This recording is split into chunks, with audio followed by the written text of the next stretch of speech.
We lived 64 years here.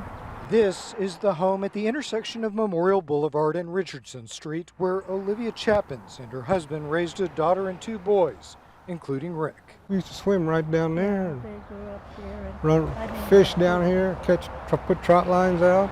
I didn't have to worry about my boys because in the summer, all his friends, their friends came down and fished and camped, and it was very, very happy time for them. Up until a few years ago, the Chapins family's homestead comprised 2.5 acres of riverfront real estate.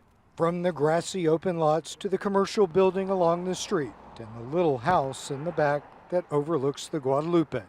But in 1978, life for the Chapins changed. And at 3 o'clock in the morning, the guy next door had a store, and he came knocking on my door.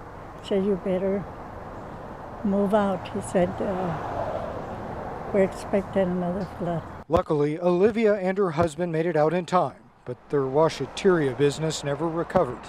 In 1987, their home was hit again. Nightmares with it. Every little amount of rain, she'd paranoid. She wouldn't sleep. It was a beautiful place, but I'm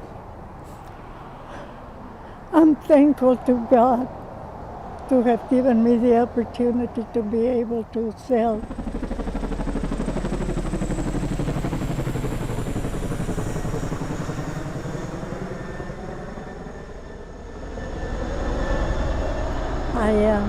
You don't see that too often. My husband died in 22, and we sold it. And thank God for that,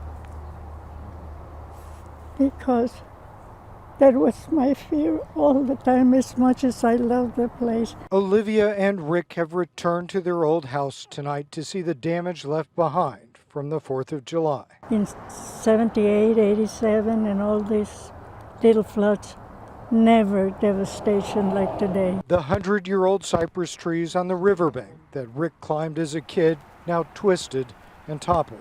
Probably had about 6 feet of water in that house. You can see the line right above the windows. You can see the line across there. In some place deep in her soul, Olivia says she knew this day would come. I feel for all these people that have lost their lives. Tonight, she leaves words of warning for those who may still think it could never happen to us. The Guadalupe River is beautiful, but it's also hazardous.